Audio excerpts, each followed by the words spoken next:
नमस्कार। तो आज हम जानेंगे महाभारत के कुछ प्रमुख योद्धाओं के बारे में और कुछ प्रमुख मंत्रियों के बारे में। तो सबसे पहले हम जानते हैं संजय के बारे में।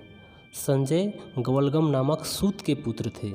ये उदार, धर्मात्मा एवं शास्त्र विद्या में निपुण थे। इन गुणों के कारण ही भीष्म पितामह ने इन्हें और विदुर को धृतराष्ट्र का राजमंत्री के रूप में नियुक्त किया था। ये द्वितीय विदुर स्वरूप और अर्जुन के प्रिय सखा थे। श्री वेद व्यास जी की कृपा से इन्हें दिव्य दृष्टि प्राप्त हुई थी, जिससे ये सुदूर हस्तिनापुर के राजभवन में रहकर भी कुरुक्षेत्र का युद्ध देखकर धृतराष्ट्र को युद्ध का सारा वृतांत सुनाते थे। महाराज युधिष्ठिर ने इन्हें मृदुभाषी, परम हितैषी, शांत स्वभाव, सर्वदा संतुष्ट रहने वाले तथा समदर्शी पुरुष बतलाया है।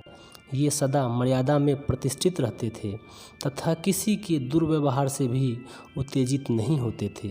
ये बिना भेदभाव के निडर होकर धर्म संगत बातें करते थे। अब हम थोड़ा जानते हैं दुर्योधन के बारे में। दुर्योधन धृतराष्ट्र और गांधारी के 100 पुत्रों में सबसे बड़ा पुत्र था।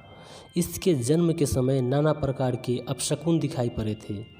विदुर जैसे महात्माओं ने उन अपशकुनों को देखकर ऐसा आशंका की थी कि इसके द्वारा कुरुवंश का विध्वंस होगा। महाभारत के अनुसार दुर्योधन कली के अंश से उत्पन्न हुआ था। यह बहुत बड़ा पापी, क्रूर तथा कुरुवंश का कलंक स्वरूप था।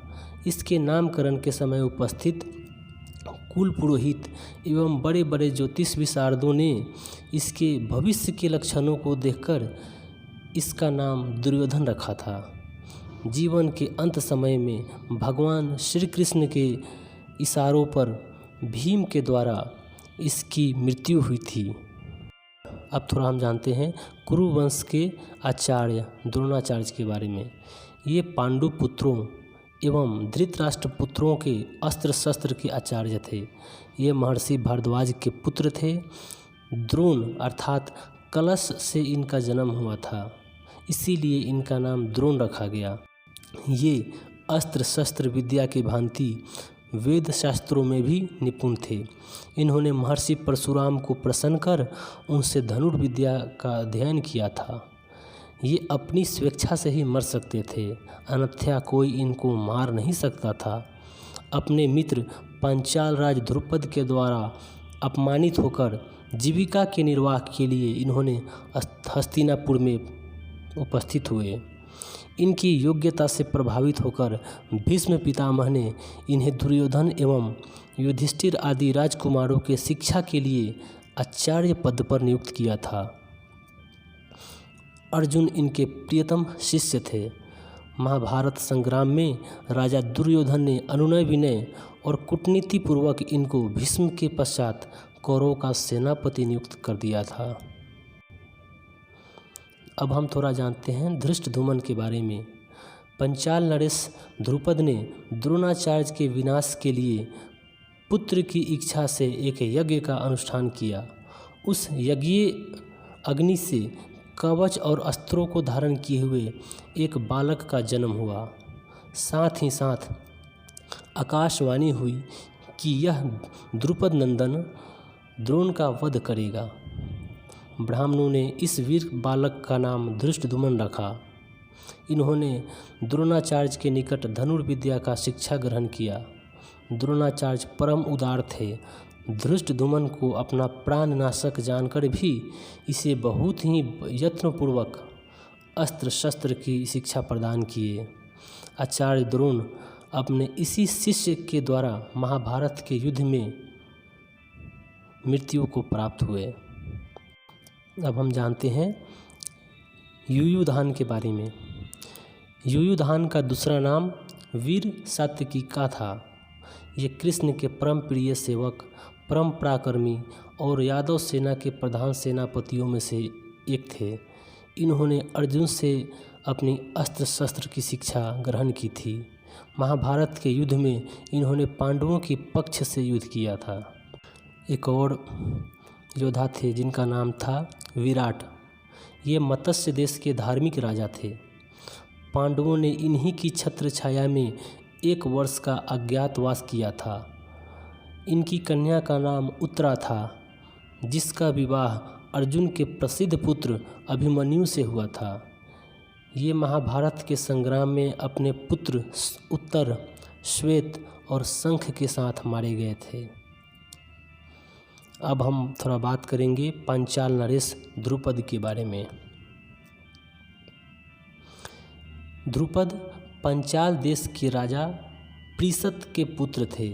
महाराज प्रीसत और महर्षि भारद्वाज में मित्रता के कारण द्रुपद और द्रोणाचार्य में भी कुमारावस्था में मित्रता थी।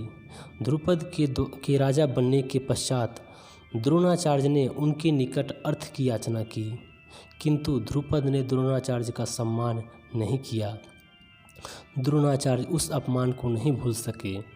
अर्जुन की अस्त्र शस्त्र शिक्षा समाप्त होने पर इन्होंने गुरु दक्षिणा के रूप में द्रुपद को पकड़कर अपने चरणों में सौंपने को कहा। अर्जुन ने इनके आदेश का पालन किया। द्रोणाचार्य ने द्रुपद के आधे राज्य को लेकर इन्हें मुक्त कर दिया। इन्होंने इस अपमान का बदला लेने के लिए एक यज्ञ किया, जिसमें यज्ञ वेदी से द्रौपदी और धृष्टद्युम्न का जन्म हुआ। एक और योद्धा थे जिनका नाम था चेकितान। चेकितान वृष्णिवंशीय यादव थे। ये बड़े शूरवीर और महारथी योद्धा थे। ये पांडव सेना के सेनापतियों में से एक थे, जो महाभारत संग्राम में दुर्योधन के हाथों मारे गए थे। एक और योद्धा थे काशीराज। नाम से ही पता चल रहा है काशीराज। काशीराज काशी के राजा थे, जो कि दृढ़जिह्न नामक दानव के अंश से उत्पन्न हुए थे। ये बड़े शूरवीर और पराक्रमी थे तथा इन्होंने पांडवों के पक्ष से युद्ध किया था। 2 और योद्धा पुरुजित और कुंती भोज थे। ये दोनों पांडवों की माता कुंती के भाई थे, अतः ये पांडवों के मामा हुए।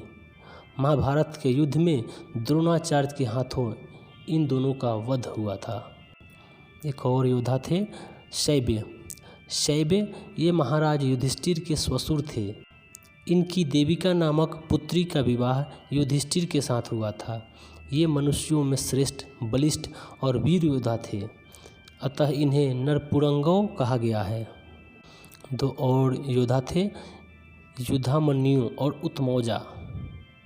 ये दोनों सगे भाई पांचाल द्वेषीय राजकुमार थे। ये बड़े पराक्रमी और शक्तिशाली थे। महाभारत के युद्ध में ये अश्वत्थामा के हाथों मारे गए। एक और महान योद्धा थे जिनका नाम था सौभद्र। भगवान श्री कृष्ण की बहन सुभद्रा का विवाह अर्जुन से हुआ था। सुभद्रा के गर्भ से वीर अभिमन्यु का जन्म हुआ, अतः इन्हें सौभद्र भी कहा जाता है। इन्होंने अपनी पिता श्री अर्जुन और बलराम जी से अस्त्र शस्त्र की शिक्षा ग्रहण की थी। ये अत्यंत असाधारण शूरवीर और महारथी थे।